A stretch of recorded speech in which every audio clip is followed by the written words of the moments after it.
제가 이번 주에 이발을 했습니다. 보통 제가 이발하러 가면은 한 달에 한 번씩 하는데 조금 빨리 간다든지 아니면은 이발소에 가서 이발하면서 오늘은 머리를 짧게 깎지 말고 저렇게 다듬어만 주십시오 하면은 저를 담당해서 머리 깎는 분이 꼭 이런 말을 합니다. 목사님, 어디 주례 있습니까? 이 말을 해요. 제가 첫 주례를 34살에 첫 주례를 했습니다. 근데 첫 주례하는 그때에 70%가 외국인, 30%가 한국 사람. 이제 이 인터내셔널 이메리지 하다 보니까 그래서 인터프레스를 세워서 첫 주례를 했습니다. 아니 주례하는데 이 주례 이 강대상이 이렇게 있으면은 그래도 이렇게 놓고 하면 좋은데 외국 결혼식 하는 데 갔더니 이게 없어요. 이게 없이 요만큼 낮게 이렇게 놨더라고요. 저 밑에 보고 하려고 하는데 얼마나 힘들었던지 그때가 기억납니다. 그때 이후에 지금까지 참 많은 쌍을 주례를 한 것 같아요. 근데 주례 이렇게 부탁을 받으면 괜히 제 가슴이 설레며 제가 결혼한 것도 아닌데 괜히 마음이 불렁불렁하면서 또 신랑 신부를 보면 얼마나 부럽기도 하고 저도 그런 시절이 있었는데도 불구하고 그렇습니다. 자, 우리는 드디어 요한계시록의 결론 부분에 도달했습니다. 지금까지 보면은 막 별이 떨어지고 하늘에 빛을 잃고 지진이 나고 막 천지가 개벽되는 이런 각종 재앙을 다루는 이런 이야기가 요한계시록에 등장했는데, 근데 요한계시록의 결론은 무엇으로 나는 줄 압니까? 혼인으로 결론이 납니다. 참 안 어울리죠. 참 안 어울리죠. 저 이것 하나만 봐도 요한계시록의 하늘의 지축이 말리고 막 지진이 나고 하는 이야기가 그냥 눈에 보이는 우주가 사라지는 이런 이야기가 아니란 사실을 알 수가 있어요. 왜? 요한계시록 결론은 혼인으로 끝나니까. 오늘 19장부터 요한계시록 22장까지는 결혼식 날의 그림을 이렇게 그려주고 있습니다.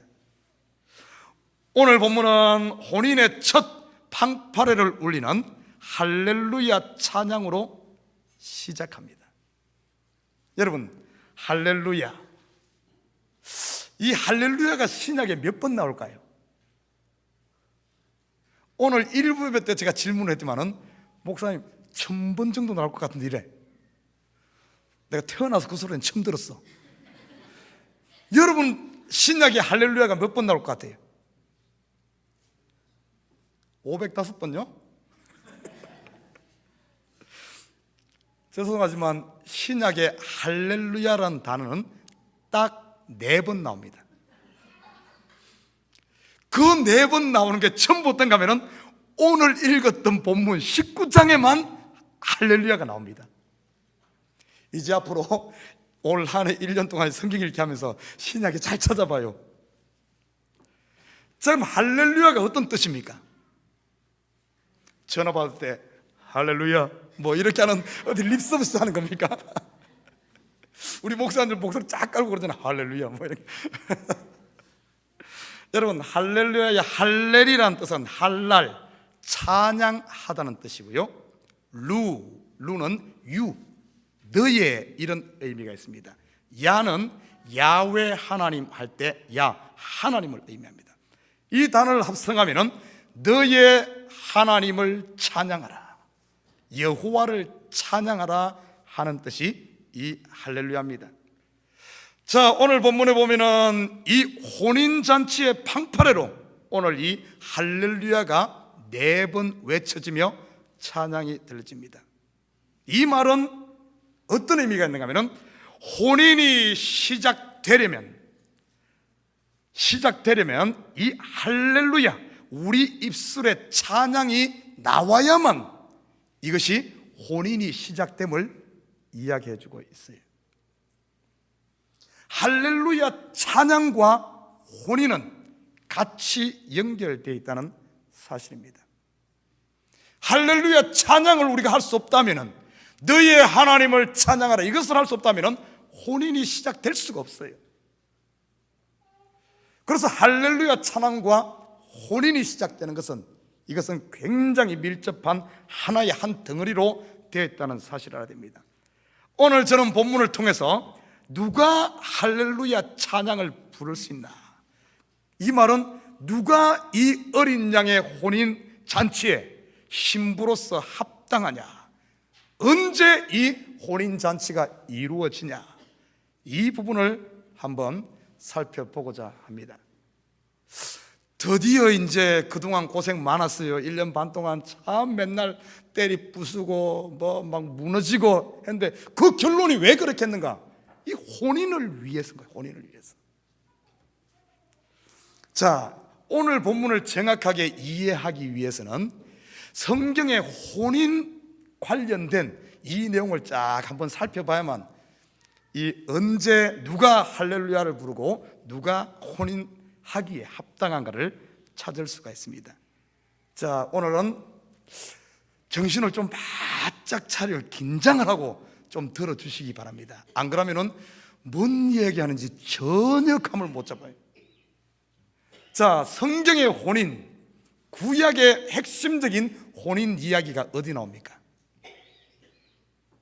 자, 오늘은 제가 혼인하는 이 부분을 다룰 때 공통점을 한번 머릿속에서 한번 찾으면서 혼인식날의 공통점, 혼인의 공통점을 한번 찾아보시기 바랍니다. 자, 구약의 처음 혼인의 이야기가 상세하게 소개되고 있는 것이 여러분 잘 알다시피 창세기에 아브라함의 아들 이삭이 혼인할 때 이야기가 나옵니다. 그때 보면은 그 아내를 어디서 구합니까?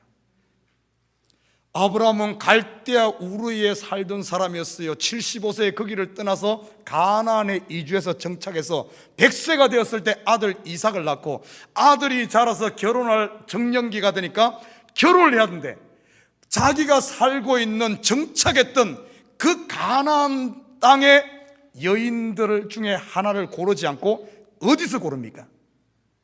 자기 친척 아비집 메소포타미아로 가서 거기서 친척의 딸 중에 하나인 리브가를 데리고 와서 결혼하는 이야기가 첫 번 혼인의 이야기가 소개되고 있습니다.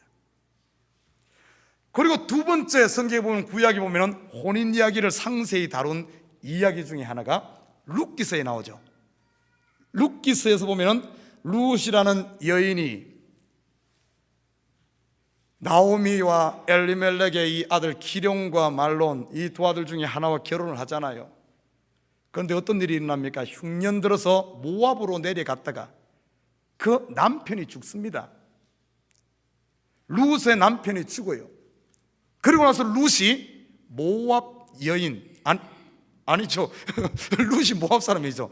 이 룻이 모압에서 결혼해가지고 오는 이야기가 룻기서에 보면은 상세하게 혼인 이야기를 다루고 있어요. 거기 보면은 여기서 또 하나의 특징은 첫째 남편이 죽고 둘째 남편과 결혼하는 이야기가 또 혼인의 핵심적으로 등장합니다. 자, 신약으로 넘어와 보십시다. 신약에 보면은 혼인 이야기 어디에 등장합니까? 요거는 한번 찾아보십시다. 요한복음 2장 1절에서 12절 보면은 11절 보면은 예수님께서 가나 혼인잔치에 참여해서 거기에 물을 포도주로 만드는 이 사건이 소개되고 있습니다. 한번 우리 이 부분은 좀 중요하기 때문에 이 혼인 부분에 좀 상세하게 다루기 때문에 조금 제가 설명을 하고 가겠습니다. 자, 2장 1절에 보면은 요한복음 2장 1절에 보면 사흘째 되던 날 갈릴리 가나에 혼례가 있어 예수의 어머니도 거기 계시고 예수와 그 제자들도 혼례 청함을 받았더니 3절에 보면은 포도주가 떨어진지라 이렇게 말하고 있어요. 여러분, 포도주에 대해서는 제가 몇 번 설교를 했습니다. 포도주가 뭐라 그랬습니까? 포도주는 천국의 음료로 상징되어지며 즐거움과 기쁨을 이야기합니다. 인생의 잔치 중에 가장 큰 잔치가 어떤 잔치입니까? 결혼이죠. 결혼, 혼례입니다. 결혼의 가장 중요한 것 중에 하나가 기쁨 아닙니까? 기쁨을 주어야 할, 즐거움이 있어야 할 이 핵심적인 포도주가 떨어졌어요. 잔치는 거창하게 베풀었는데 핵심 중심이 빠져버린 잔치가 되어버렸습니다. 여러분, 이 이야기는 굉장히 담고 있는 의미가 많습니다. 이 잔치, 혼인잔치는 무엇을 이야기하는가?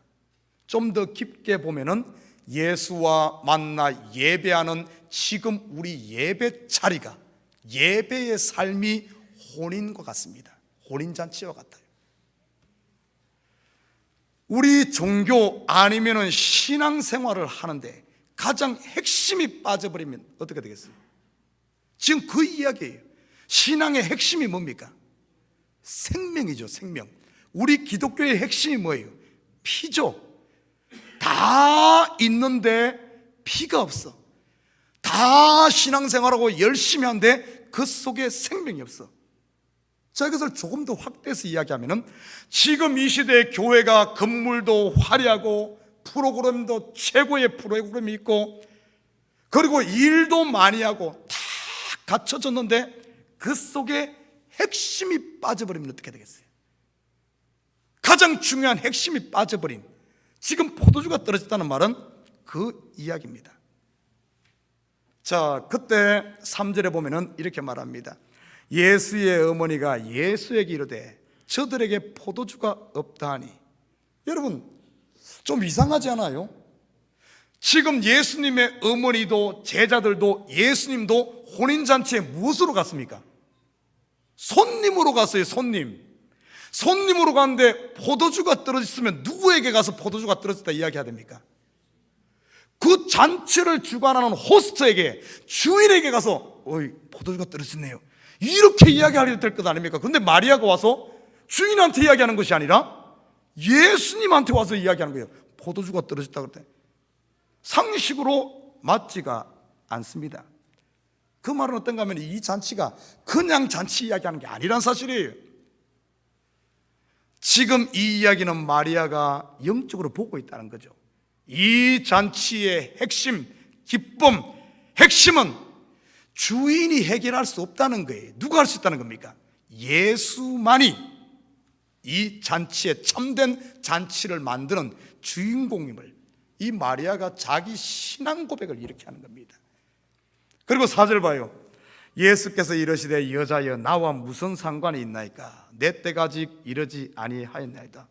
이것을 그냥 문자를 읽으면 아니 포도주 떨어진 거 왜 나한테 이야기해? 저 주인한테 가서 이야기하지. 이 소리로 들릴 수 있어요. 그러나 성경은 문자적으로 보면 안 됩니다.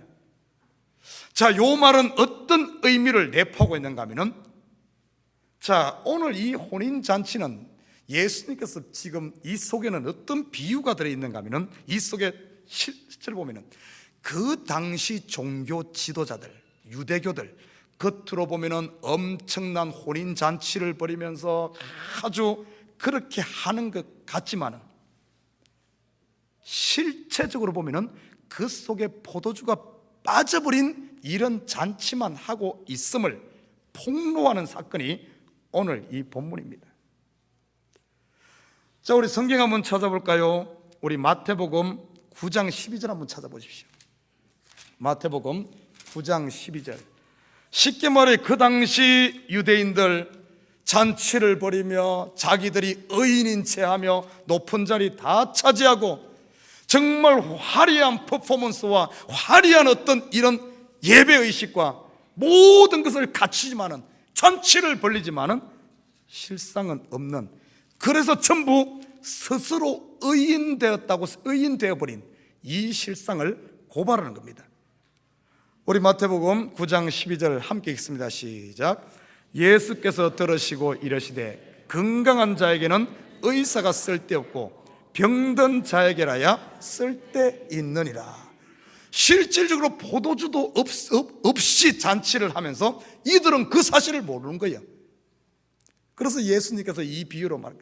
너희가 스스로 의인인 척 하기 때문에 너희에게 지금 오늘 예수님께서 내 때가 아직 이르지 않았다 하는 말은 너희가 아직까지 받을 준비가 되지 않았다. 자기가 죄인임을 깨달은 사람, 병든 줄을 아는 사람은 의사의 필요성을 알지만 스스로 의인이라고 생각하는데 왜 예수가 필요하다고 생각했어요? 그 유대교의 실상을 이렇게 드러낸 거예요. 그래서 예수님께서 말씀하시길 내 때가 아직 이르지 않았다, 이런 식으로 표현하는 겁니다. 이것을 오늘 본문의 요한계시록의 언어로 이야기하면은 아직 신부가 준비되지 않았음을 이야기해요. 혼인잔치를 벌려야하던데 신부가 준비되지 않은 이런 상태. 오늘 본문에 이 예수님께서 아직 내 때가 이르지 않았다, 이런 말은 저들이 그 당시 종교 유대인들이 예수를 영접할 준비가 되지 않았음을, 시대상을 고발하는 이야기입니다. 자, 그럼에도 불구하고 오늘 본문 4절에 보면 이렇게 말해요. 그럼에도 불구하고 이 뭡니까? 예수님께서 오늘 포도주를 만들어내는 이 사건을 통해서 표적을 일으킴으로 말미암아 참된 잔치가 무엇인가를 오늘 예수님께서 설명해 줍니다.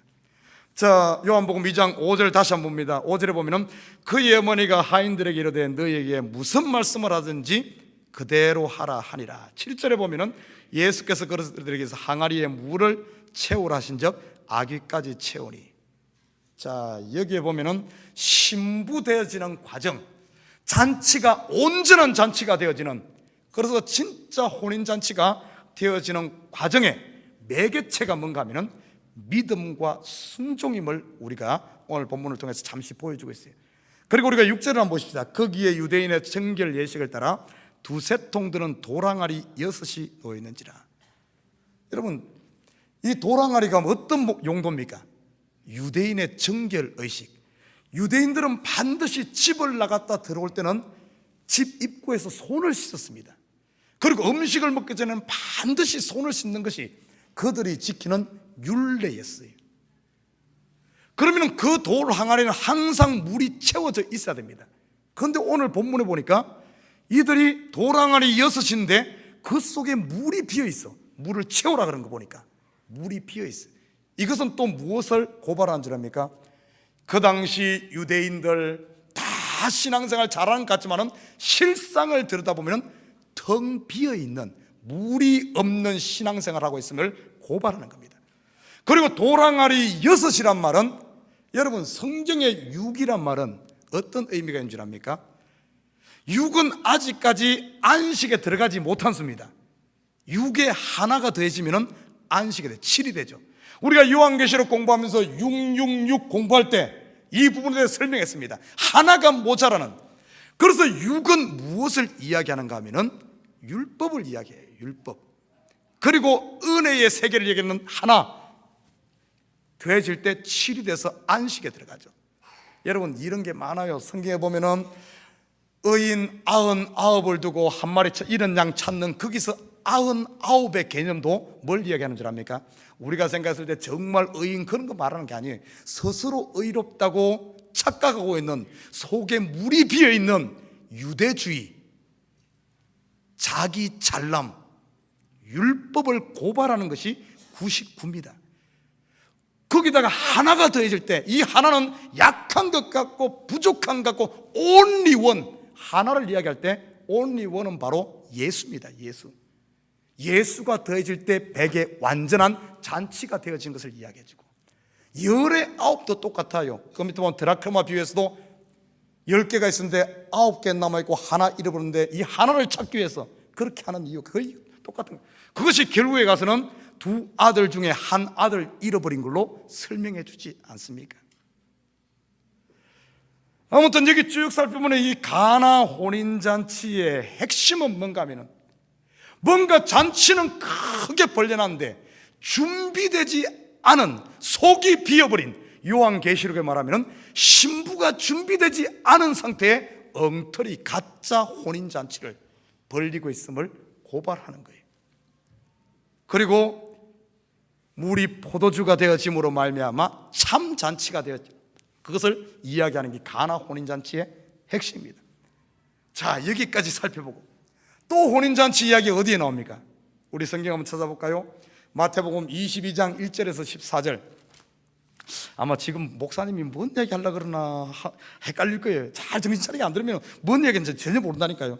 혼인잔치에서 지금 키포인트, 공통점을 지금 한번 살펴보고 있어요. 마태복음 22장 1절에서 14절. 자, 여기 보면 이렇게 소개하고 있습니다. 예수께서 다시 비유로 대답하여 이르시되 천국은 마치 자기 아들을 위하여 혼인잔치를 베푼 임금과 같으니 그 종들을 보내어 그 청한 사람들을 혼인잔치에 오라 했지만은 한 사람은 상업차라고 하고 한 사람은 이래서 안 오고 저래서 안 오고 전부 청함받았던 사람이 아무도 안 와. 그러니까 이 주인이 혼인잔치는 다 준비해놨는데 손님들이 안 오니까 어떻게 한 줄 압니까? 10절에 보면은 9절부터 보십시오. 내 거리 길에 가서 사람을 만나는 대로 혼인잔치에 청하여 오란데 종들이 길에 나가 악한 자나 선한 자나 만나는 대로 모두 데려오니 혼인잔치에 손님이 가득한지라. 원래 청함받은 사람들이 와서 잔치에 참여해야 되는데 이 사람들이 아무도 안 오니까 누가 옵니까? 혼인잔치에 들어온 사람이 누구예요? 악한 자나 선한 자나 길에 만나는 아무나. 쉽게 말해 이 사람들이 혼인잔치는 요즘에도 한국에서 혼인잔치 하면 보통 뷔페가 80불에서 100불 이렇게 하더라고요. 이 준비된 사람들은 그냥 아무나 오는 거예요. 아무나 그냥 들어오는 거예요. 쉽게 말해 오늘 본문에 보면 22절에 보면 혼인잔치에 오늘 참여한 사람들은 잔치에 초청받지도 않았는데 무엇으로 왔어요? 세상 말로 하면 얼떨결에 온 거예요. 얼떨결에. 이것을 성경적인 언어로 표현하면은 올 자격이 안 되는데 전혀 조건도 안 되는데 어떻게 왔어요? 은혜로 온 겁니다. 은혜로 온 거예요. 그렇죠? 은혜로 왔어요. 물론 이것은 비유 속에 청함받은 사람들은 유대인들을 이야기하고 청함받자 이 길거리에서 온 사람 이방인들을 이야기합니다만은 왜 단순히 유대인 이방인을 넘어서 이 혼인잔치에 참여하는 사람들이 어떤 사람인가 하는 것을 보여줍니다.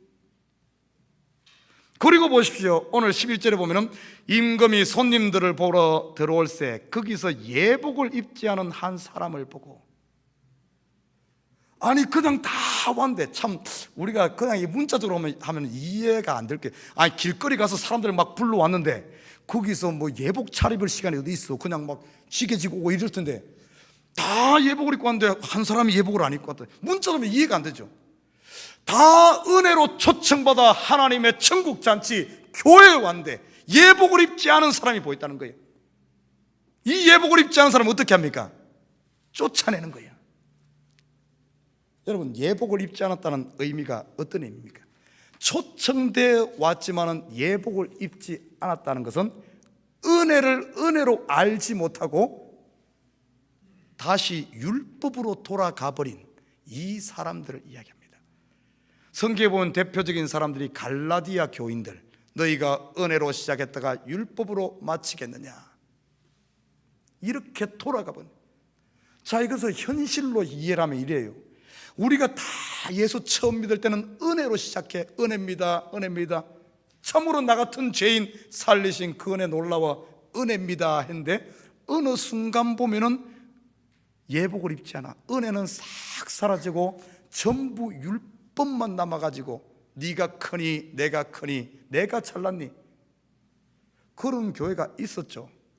요한계시록에 보면은 2장에 보면은 에베소 교회, 너희가 은혜로 시작은 나중에 보니까 어때요? 첫사랑을 다 잃어버린, 예복을 입지 않은 벌거벗은 상태로 남아있는 그것을 고발하는 이야기입니다. 또 한 군데 우리 혼인잔치 한번 찾아볼까요? 마태복음 25장으로 가봅니다. 마태복음 25장에도 보면은 혼인 이야기가 나옵니다. 그때의 천국은 마치 등을 들고 신랑을 맞으러 나간 열 처녀와 같다 하리니 그 종은 그 중에 다섯은 미련하고 다섯은 설기 있는 자라. 미련한 자들은 등을 가지되 기름을 가지지 아니하고 설기 있는 자들은 그릇에 기름을 담아 등과 함께 가져갔더니. 자, 마태복음 25장도 보면은 혼인잔치의 또 비유를 이야기하고 있어요. 여기서는 어떤 게 있습니까? 다섯은 10명의 처녀가, 결혼할 10명의 처녀, 합동 결혼식이네요. 10명의 처녀가 있는데 다섯은 설기로운 사람이다. 등과 기름을 준비했고 다섯은 미련하여 등만 준비했다, 이렇게 말합니다. 그런데 5절에 보면 어떻게 표현한 줄 압니까? 신랑이 드디움으로 다 졸며 잘세. 다 졸며, 설기 있는 사람도 미련한 여인들도 전부 졸고 자는 거예요. 전부 졸고 자는다. 자, 그런데 보십시오. 오늘 뭐 다섯은 신랑을 맞고 다섯은 결혼식에 참여하지 못하는, 신랑을 맞지 못하는 이야기로 소개되고 있어요. 여러분, 오늘 두 종류의 사람을 이야기해주고 있어요. 미련한 여인, 설교를 성경에 항상 둘을 비교할 때는 여러분이 깨달아야 될 것이 뭐가 있는가? 한쪽은 뭘 얘기한다고요? 율법을 이야기하고 한쪽은 은혜를 이야기한다는 사실을 반드시 기억해야 됩니다. 오늘 본문에 보면은, 오늘 읽었던 25장에 보면은 이 다섯 미련한 여인은 등을 가졌어. 등은 가졌는데 기름을 갖지 않았어. 그러면은 이 등이 의미하는 바가 무엇일까? 등이 뭐예요? 우리 성경 한번 찾아볼까요? 요한복음 5장 35절. 등이 무엇을 의미할까? 요한복음 5장 35절 다 같이 읽습니다. 시작. 요한은 켜서 비추이는 등불이라. 너희가 한때 그 빛에 즐거이 있기를 원하였거니와. 요한을 등불이라고 표현해요. 요한은 무엇의 상징이죠? 율법의 대표입니다. 율법. 시편에 보면은 119편 보면은 하나님의 말씀은 등이요 내 발의 빛이니이다. 등불을 이야기할 때는 하나님의 말씀 아니면 율법을 이야기합니다. 다섯 처녀는 율법을 가지고 있었어요. 율법. 그러나 다섯 처녀는 율법과 무엇을 가지고 있었는가 하면 기름을 가지고 있어요. 여러분, 기름은 무엇을 상징합니까? 성령을 상징합니다. 은혜를 상징해요. 이 등이 비치는 것은 겉으로 보면 우리가 종교생활 잘하고 뭔가 화려하고 막 이렇게 하면 그게 빛나는가, 실질적으로는 그 속에 기름이 없으면 그냥 그걸로 끝난다는 거예요. 결국에 이 어떻게 보면 신앙인으로서 빛이 나는 것은 그 속에 기름이 있어야 하는데, 이 기름이 상징하는 바가 무엇일까? 자, 여기까지 보고 제가 5군데 오늘 혼인잔치를 쭉 살펴봤어요. 오늘 이 성경에 나타나는 혼인잔치의 공통점이 뭡니까? 한 가지 공통점이 있어요. 전부 앞으로 성경 볼 때 혼인과 관계된 이야기를 다 찾아보십시오. 전부 혼인잔치가 나올 때는 반드시 이 두 가지가 같이 등장합니다. 율법과 은혜가 같이 등장합니다. 율법으로 있을 때는 혼인이 되지 않아. 은혜로 온전히 채워질. 자, 보십시다. 아브라함의 아들 이삭이 결혼하는 것, 가나안 여인들 중에 택하지 않았어요. 가나안 땅은 어떤 땅입니까? 멸망되어져야 될, 심판받아 없어져야 될 그 여인을 선택하지 않고 새로 올 여인, 새로운 여인과 했고, 룻이 결혼하는 것도 옛 남편이 죽고 새 신랑 보아스를 만나고, 가나 혼인잔치에도 보십시오. 포도주가 말라버린 그 옛 율법의 세계를 멸하고 예로운 새로운 포도주를 통해서 잔치가 되어지고, 그리고 또 마태복음 22장에서는 왕의 혼인잔치에 먼저 초청받았던 그들은 맛보지 못하고 길거리에 은혜로운 이 사람들이 맛을 보고, 그리고 마지막으로 25장에 살펴봤던 열처녀 비유 중에 빛은 똑같이 비추고 똑같이 졸았지만은 빛만 가지고 있었던, 등만 가지고 있었던 이 율법의 여인들은 혼인잔치에 참여하지 못하고 기름을 가졌던 여인들이 혼인잔치에 들어온다는, 여러분, 요 개념을 가지고 오늘 요한계시록으로 가보십시다. 요한계시록 오늘 본문 19장, 요한계시록 19장 7절에 보십시오. 요한계시록 19장 7절에 이렇게, 우리가 즐거워하고 크게 기뻐하며 그에게 영광을 돌리세.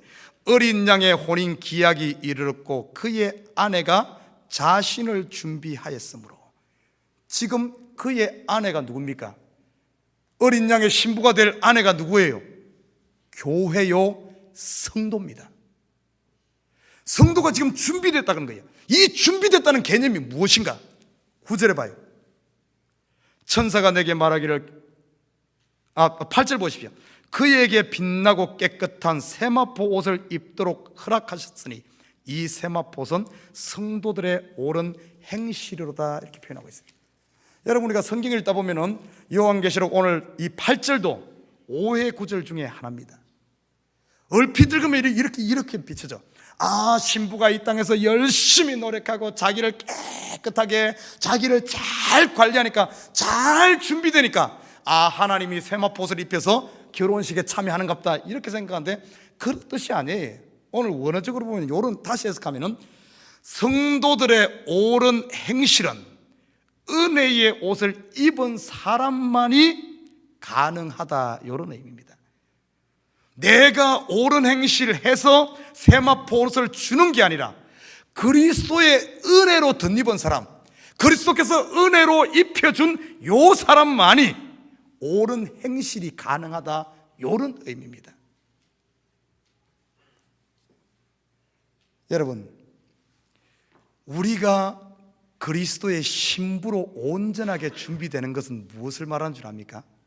지금까지 우리 요한계시를 통해서 막 음료도 멸하고 바벨론 성도 무너지고 다 파괴하는 이야기 나왔어. 다 파괴하고, 그리고 나서 그거 다 파괴하고 나니까 오늘 혼인잔치 신부가 준비됐다는 거예요. 뭔 이야기겠어요? 우리 속에 있는 율법적인 사고방식, 우리 속에 있는 자기의, 자기 잘남, 자기 자랑, 이 모든 것이 다 내려놓고 내 속에 은혜로 가득 차는 삶, 하나님 없이는 안 됩니다. 나는 보십시오, 길거리에 청함받지도 못했고 길거리 가다가 그냥 픽업되어서 혼인잔치에 들어온 나는 그런 존재입니다. 나는 아무것도 없습니다. 나는 아무것도 할 수 없는, 정말 은혜 속에 강해지고 은혜로 가득 채워지는 요 상태를 성경은 어린 양의 신부로 준비되었다 이렇게 말하는 거예요. 우리가 자칫 요한계시록을 이렇게 해석하시죠. 이걸 요한계시록 19장을 어떤가 하면 세상 끝날의 어느 날 그때 이렇게 생각하는데 그게 아니에요. 여러분, 지금 여러분 속에 하나님 없이는 올 한 해를 돌아보면서 은혜로다, 우리가 찬양했듯이 은혜로다. 나의 나 된 것은 하나님의 은혜입니다. 정말 하나님이 하셨습니다. 내 속에 온전히 나라는 것이 사라지고 하나님의 은혜로 탁 채워져 있다면 여러분, 오늘 이 시간이, 지금 이 시간이 혼인잔치 날인 줄 믿습니다. 그 혼인의 맛을 보는 거예요. 요렇게 준비된 사람들이 하는 게 뭔 줄 압니까? 오늘 성경에 보면은 할렐루야 찬양을 부르는 거예요. 여러분, 할렐루야는 그냥 립서비스로 그냥 인사치를 하는 게 아니에요. 오늘 할렐루야를 한번 살펴보십시다. 19장 1절 봐요. 어떨 때 할렐루야를 했냐? 19장 1절에 보면은 이 일 후에 내가 들으니 하늘의 허다한 무리에 큰 음성 같은 것이 있어 이르되 할렐루야, 구원과 영광과 능력이 우리 하나님께 있도다. 뭔 말이에요? 구원과, 모든 구원은 나로부터 난 게 아니에요. 여러분이 착하게 살아서 헌금 많이 해서 예배 열심히 들어서 기도해서 구원 오는 게 아니란 거예요. 구원은 어디로부터 옵니까? 구원이 하나님께 있도다. 여러분, 구원은 전적으로 하나님이에요. 여러분, 길거리 약한 자였어, 길거리 떠도는 방랑자였어, 홈리스였어. 그러나 어느 날 하나님께서 나를 떡 픽업해서 천국 혼인잔치에 그냥 오늘 개구로 간 게 아니에요. 신부로 갖다 놓은 거예요. 신부로 갖다. 구원과 영광과 능력, 내가 기도 많이 해서 능력 나는 것 아니에요. 내가 헌금 많이 해서 이 교회에서 내가 파워 있고 능력 있는 것 아닙니다. 내가 직분 받아서 능력 있는 것 아니에요. 모든 능력이 어디에서 있어요? 하나님께 있도다. 모든 영광이 하나님께 있도다. 구원과 영광과 능력이 전부 하나님께 있도다. 나라는 것이 없어지고 하나님만 드러나는 요 상태가 어떤가 하면은 신부로 준비된 거예요. 그러니까 이 신부가 할렐루야 찬양하는 줄 믿습니다. 두 번째, 2절 봐요. 그의 심판은 참되고 의로운지라 음행으로 땅을 더럽게 한 큰 음녀를 심판하사 자기 종들의 피를 그 음녀의 손에 갚으셨다고 두 번째 할렐루야니. 두 번째 할렐루야는 뭡니까? 하나님의 공의로운 심판에 대해 찬양하는 거예요. 여러분 어떻습니까? 하나님의 공의를 찬양합니까? 아니면은 하나님, 내가 이렇게 기도했는데 내 기도는 응답 안 되고 맨날 사고치는 저 인간은 왜 저렇게 잘 됩니까? 어떻게 하나님이 살아계시다면 이럴 수 있습니까? 어떻게 하나님이 살아계시다면 저 IT 불쌍한데 저기 어떻게 지진이 납니까? 저쪽에 맨날 하는 IS 그 본부에 지진이 나지. 어떻게 하나님 이럴 수 있습니까? 여러분, 이런 상태는 아직까지 준비가 안 됐다는 거예요. 하나님은 공의로운, 하나님이 행하시는 심판에 대해서, 그 공의로운 심판에 대해서 온전히 모든 주권을 하나님께 맡기는 하나님. 내가 지금은 이해되지 않지만은 분명 하나님의 뜻이 있겠죠. 내 기도가 응답 안 되는 이유도 뜻이 있겠죠. 하나님은 선하십니다. 하나님은 의로운 재판관이십니다.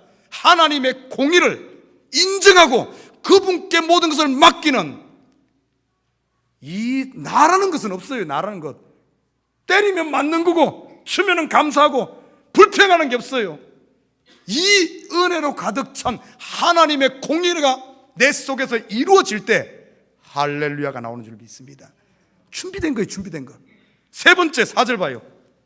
또 24 장로와 내 생물이 엎드려 보좌에 앉으신 하나님께 경배하여 이르되 아멘 할렐루야. 여기는 보니까 아멘 할렐루야. 여러분, 아멘이 뭔 뜻이에요? 기도 끝날 때 아멘, 예배 끝날 때 아멘, 목사님 설교 말 떨어질 때 아멘, 그게 아멘이에요. 아멘이 뭔 뜻이에요? 하나님 그렇게 될 줄 믿습니다. 이 말은 어떤 건 아멘이지만 그렇게 될 줄 믿습니다는 하나님, 신실한 하나님에 대한 신앙 고백이 아멘인 줄 믿습니다. 아멘 할렐루야는 하나님은 신실하십니다. 하나님이 시작하신 구원은 하나님께서 마무리합니다. 하나님께서 나를 이 땅에 태어나고 예수의 피로 거듭나게 했으면 하나님께서 반드시 지금은 정말 모자리 같고, 지금은 악한 어떻게 보면 강도보다 더 못됐고, 지금은 내 속에 온갖 잡동사니로 차 있어서 세상 사람들도 세상 사람 못하게 보일지라도, 그러지만은 하나님은 신실하신 분 아닙니까? 나를 만들어 갈 줄 믿습니다. 결국에는 그리스도의 아름다운 신부로 만들어 갈 줄 믿습니다. 완전하게 만들 줄 믿습니다. 하나님의 그 신실하심에 대해서 내가 신앙 고백하는 아멘. 여러분, 이게 할렐루야. 그때 할렐루야가 나오는 겁니다. 자기는 없어요. 온전히 은혜로.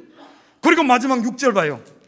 오늘 6절, 또 내가 들으니 허다한 무리의 음성과도 같고 많은 물소리와도 같고 큰 우레소리와도 같은 소리로 이르되 할렐루야, 주 우리 하나님 곧 전능하시니가 통치하시도다. 하나님의 통치, 하나님의 경영하심, 하나님의 왕되심, 하나님이 나를 통치합니다. 하나님만이 왕입니다. 이제 내가 왕이 아니라 하나님만이 나의 왕입니다. 하나님의 통치를 인정할 때, 내 속에서 인정할 때 할렐루야가 되어준 줄 믿습니다.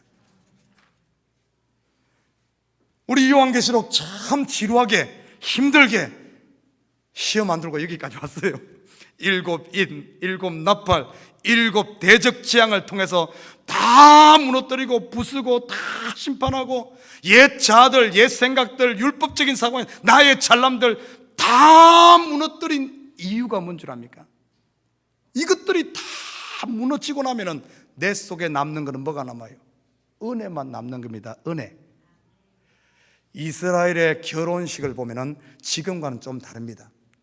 이스라엘은 먼저 정혼이란 게 있어요. 정혼. 요즘 그 당시는 연애 문화가 아니기 때문에, 연애 문화 이제 보니까 보통 이스라엘 그 당시는 어떤가 하면 이스라엘 절기 때 이런 눈이 맞거든요. 연애할 시간이 없죠. 절기 이런 6월절이나 이런 절기 때 가서 탁 절기에 참여했는데 마음에 드는 탁 사람이 있어. 그러면 아버지한테 와서 아버지 내가 저 아가씨가 마음에 듭니다. 그러면 아버지가 이제 그 동네에 아니면 친척 중에 믿을 만한 사람 데리고 그 집에, 신부 집에 찾아가는 거예요. 신부가 딜을 합니다. 우리 아들이 당신의 딸을 원한다. 당신은 뭘 원하느냐? 그러면 신부 쪽에서는 그 당시 예물을 원합니다. 이 결혼 그 자금을 원해. 그런 걸 쭉 이야기하면 거기에 딜을 하고 사인합니다. 그러면 이제 정혼이 시작되는 거예요. 부모가 와서 딱 그래요. 그렇다고 해서 바로 결혼한 건 아니에요. 한 1년 동안 이제 신랑 아버지와 이 아들이 가서 이제 그렇게 이제 계약을 합니다. 그리고 나서 이런 말을 남깁니다. 내가 준비되면은 한 1년은 걸릴 텐데 준비되면은 당신 딸을 데리러 오겠습니다. 그때까지 준비하고 계십시오. 그러고 떠납니다. 자, 그때 그게 이제 정식 결혼이에요. 결혼인데 정혼이라 그러죠. 그러면 신부는 신랑 떠나고 나서 1년 동안 뭐 하는 줄 압니까? 자기를 관리하는 거예요. 자기를 정결하게 하고, 그리고 신랑 집에 가문을 배우고, 신랑의 음식은 뭘 좋아하는지 옷 스타일도 배우고, 1년 동안 다 오직 신랑만을 바라보면서 오기만 하게, 거기에 자기 지금까지 삶의 방식을 버리고 다 그걸 배워. 그리고 나서 1년은 지나서 신랑 아버지가 이 아들이 이제 장가 보내도 되겠다 싶으면은, 이제 책임질 수 있는 이름 되면은, 야, 가서 데리고 와라. 그러면 이제 이 신랑이 신부집에 와서 결혼해서 이제 데리고 가는 거죠. 지금 이 결혼을 통해서 지금 우리는 어떤 상태인 줄 알아요? 벌써 예수 그리스도를 영접한 정혼 상태예요. 정혼 상태.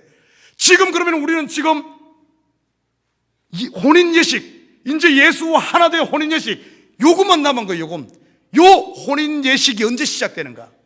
할렐루야를 언제 부를 수 있는가? 오늘 성경 전체를 보니까 어떻게 할 때 내 속에 옛 성들, 옛 자들 다 무너지고, 내 속에 온전히 하나님의 통치와 하나님의 은혜와 하나님만이 구원하셨고 하나님만이 나의 전부입니다. 당신 이제는 나는 강구 듣고 신랑을 위해 살겠습니다. 딱 내 속에 그것이 마무리되는 그때 혼인잔치가 시작되는 줄 믿습니다. 여러분, 이거는 죽어서 가는 게 아니에요. 언제 먼 훗날이 아닙니다. 지금 이 순간 여러분 속에 예수가 나의 전부입니다. 모든 것이 하나님의 은혜입니다. 아니야, 뭔 하나님이, 내가 이렇게 노력했을 때지 하던 그 성이 무너지고 전적으로 하나님에게 포커스 맞춰지고 은혜로 충만해지는 그 삶이 되어지면, 여러분 이 순간이 이제부터 여러분 삶은 어떻게 되는 줄 압니까? 천국의 그 혼인잔치의 맛을 보는 거예요. 하나님께서 잘 준비한 살찐소와 포도주와 그리고 신랑의 그 기쁜 품을 우리가 오늘부터, 이 시간부터 여러분의 삶은 혼인잔치가 되어지는 겁니다. 여러분 어때요? 여러분 지금까지 혼인잔치의 이 맛을 봅니까? 아니면 다 도와가지고 거기서 뭐 왔다가 쫓겨나고 아직까지 준비한 불 꺼뜨리고 막 그러면서 신랑 오긴 올 텐데, 언젠가 올 텐데, 저 그림의 떡같이 혼인잔치인데 멀리서 그것만 어떻게 보면은 자린고비처럼 침만 흘리고 있지 않아요? 이유가 뭔 줄 압니까? 우리가 신부가 준비되지 않았을까? 신부가 준비한. 나는 우리 참교회가 매일매일의 삶이 걸음걸음이 혼인의 즐거움, 신랑과 함께 사는 삶, 혼인잔치 맛있는 맛을 보는, 그래서 매일이 이 잔치의 삶을 사시기를 주님의 이름 부탁드립니다. 기도하십시오.